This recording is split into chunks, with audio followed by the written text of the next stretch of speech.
핵 있는 평화는 가짜 평화다. 내년 정세에 있어서 상당히 긴장이 조성될 가능성이 많다고 봅니다. 비건이 일요일 날 온대요. 15일 날. 판문점에서 최선희를 만나기 위해서 오는 거예요.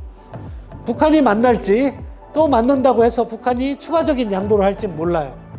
그래서 그게 결렬되면은요, 결국 인공위성이나 ICBM 발사로 가고 제재와 군사적 압박이 내년 상반기에 지속될 거예요. 근데 만약에 최선희를 만나서 어떠한 합의를 하면 또 내년 상반기에는 과거 패턴과 비슷하게 돌아갈 수가 있어요. 미북 정상회담하고 남북 정상회담하고 또 이행으로 가는데, 지금 북한이 요구하는 대로 영변 핵시설로 제재를 바꿔주면요, 북한은 핵보유로 가요. 왜 그러냐? 가장 낮은 능력을 가지고 뭘 바꾸려고 해요?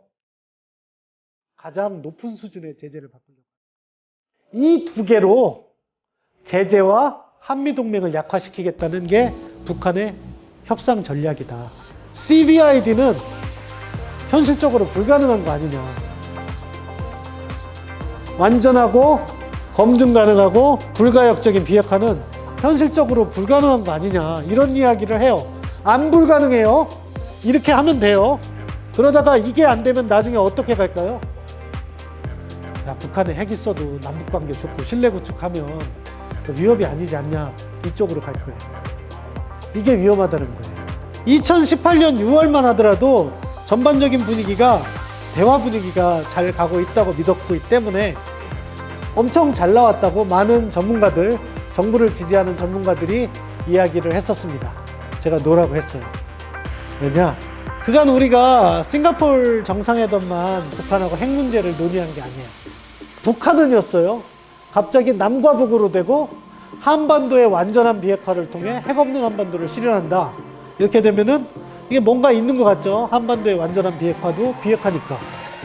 이 완전한 비핵화 개념이 북한이 모호하게 가져간 거예요. 왜냐? 2016년 7월 6일 날 북한 정부 대변인 성명으로 북한이 핵을 포기하는 건 주한미군이 철수하고 한미동맹이 해체돼야 된다고 얘기해요. 그러니까 그런 조선반도의 비핵화를 의미할 수 있는 중의적 표현인 거죠. 북한이 한 거는, 가장 중요시한 거는 중국하고 관계를 개선한 거예요. 시진핑도 좋은 거죠. 북한이. 왜? 미중 경쟁을 하는데 북한이 카드로 등장한 거예요. 중국에게 있어서. 그래서 북한이 협상을 잘하면, 북한이 조선반도 비핵화 개념으로 협상을 미국하고 잘하면 나중에 어떻게 돼요? 한미동맹이 해체되진 않지만 약화될 수밖에 없는 거예요. 중국하고 가까워지면 가까워질수록 북한은 미국에 대해서 더 많은 요구를 하고 있는 그런 상황이고, 그 과정에서 북한은 계속해서 미사일을 쐈죠. 섞어 쏘잖아요, 북한이. 섞어 쏘는데도 다 이유가 있어요. 그게 상당히 위협적인 거를 보여주려고 섞어 쏘는 거예요. 중국과 미국과의 경쟁이 내년에 어떻게 될 것인가, 두 가지 설이 있어요. 계속해서 강경 대결로 간다. 큰 틀에서는 그렇게 갈 거예요. 그럼에도 불구하고 트럼프 대통령조차 내년 대선에는 어디가 중요합니까? 중부가 중요하고, 그 스윙 스테이트 일부 지역에 있는 농민들을 위해서 중국과 일시적으로 타협을 할 가능성이 높다고 봅니다. 왜냐하면 그들이 중국이 미국 중부에 농산물을 사줘야지 트럼프 대통령이 재선하는 데 유리하거든요. 말은 빅딜을 하지만 결국엔 스몰딜을 한다. 세계의 축은 과거에 러시아와의 전략 경쟁이었는데 지금은 중국과의 경쟁인 거죠. 그러니까 미국도 뭘 하고 있습니까? 올 5월 달에 드디어 그걸 깨고 중거리 크루즈 미사일, 순항 미사일을 실험을 했어요. 그러면서 이제 미국도 자기들이 개발하고 있는 미사일들이 시리즈로 지금 개발되고 있고, 그것이 언제부터 배치가 예정되냐면 5월 달에 이야기하면서 한 13, 4개월이라고 이야기를 했어요. 그러면은 내년 10월 정도부터는 이거를 갖다가 개발을 완료해서 이쪽 지역에 배치하는 문제가 또 제기돼요. 그러면은 동맹국인 한국에 또 그것을 배치해 달라고 이야기할 수가 있어요. 그럼 또 이거는 중국의 입장에서는 우리 사드 할 때 엄청 괴롭혔잖아요.